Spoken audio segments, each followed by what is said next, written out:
Hi everyone, this is Balázs from RacingBrick. I already reviewed all 3 Speed Champions movie cars coming in January 2026, and today it's time to move on to the other 3 sets. I picked the 77254 Ferrari SF90 XX Stradale because a lot of you asked for it, but also because this set has a very special feature that really caught my attention. On the back of the box we get more views of the car, plus a photo of the real one, so let's open it up. The set comes with 339 pieces, the price is 28 euros or dollars, and it will be available from the 1st of January. In some countries it's already up for pre-order, so check the link below for local details. Inside the box we get 5 numbered bags, a loose car base, a relatively small sticker sheet and a manual. The double-page spread showing the real car next to the Lego model is apparently a new standard feature for 2026 Speed Champions sets. And here's the part list, which already hints at the unique features, so let's start building. We begin with the base, and interestingly, gold flower elements are used here as fillers. The first stickered element shows up fairly early. Here's our first slightly tricky step: a rod goes through a Technic pin, and then we attach the black flags to it. But there's more going on at the rear. Robot arms and those diamond-shaped pieces come together to form the diffuser, and the robot theme continues with this slightly unfriendly robot face that fits between the flags. It even gets a nice red hat. A small but fairly complex knot assembly fills the corner section here.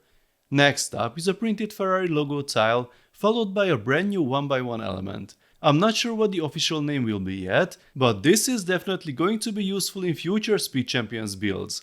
Right after that, we get another new part, this time a tile in trans black. The usual large brackets go on the sides and we start covering them up. Now we move to the front. We get some Italian colors mixed with orange, and the new tile also appears here in red in a clever little assembly. I really like this steering wheel support, and the front starts getting more and more detail. Jumper plates, inverted studs, hollow studs, we've got everything here. At the preview I thought these would be upside down headlight pieces holding something, but they are actually simple 1x1 plates representing the black vents on the hood. These parts are used a lot in this build, and the assembly itself is quite impressive. And yes, your favorite combination makes an appearance: print on the edge, sticker on top. Now check this out. You place these elements here, then rotate them into position. Very satisfying. And with that, the front section is finished. The steering wheel goes in next, and I love the yellow bar poking through, representing the Ferrari badge. At the rear, the wing is added, followed by a very complex knot assembly. This clips onto the chassis and forms the entire angled rear section of the car. Really well done. Now let's talk about the big highlight of this set. These are brand new custom rims with skinny tires, and as far as I can recall, these are the first custom rims in Speed Champions history. Just look at them. They are absolutely gorgeous and look fantastic once the tire is on. I originally expected these to be dual molded, but it's even better, they are very cool. Finally, the windshield goes on and the build is complete. We also get a driver minifigure with a fairly simple but nicely printed torso. So here is the finished Ferrari SF90 XX Stradale, and honestly it looks really good. There are so many fine details that it's absolutely worth taking a closer look. The front is packed with accurate shaping, the central tow hook cover, the splitter, everything looks spot on. I didn't even highlight this during the build, but the black edge print isn't only on the central piece, it's also present on these side elements. The hood vents, printed headlights, vents on the wheel arches, there's a lot to appreciate here. The side shaping also works well. Yes, there are exposed studs, but at the end of the day, this is still a Lego car. The interior is nice with some cool details. I still love that steering wheel, and the minifigure fits well. I've seen some complaints about this gap behind the windshield, and honestly, it's a trade-off. You either get the correct angles toward the rear and sides, or you close the gap and lose that shaping. You can't really have both here. The rear also has many details.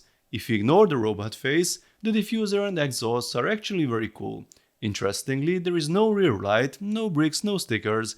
The light is supposed to be integrated into this opening here, but it is almost invisible when not in use. Another common complaint is the studded plate on the rear wing, and why LEGO didn't use the new tile instead. That's a fair question. It looks way better without studs, but it likely comes down to budget. That would have required yet another recolor. And that ties into the sticker discussion as well. We do get a small sticker sheet and plenty of prints, but not everything is printed.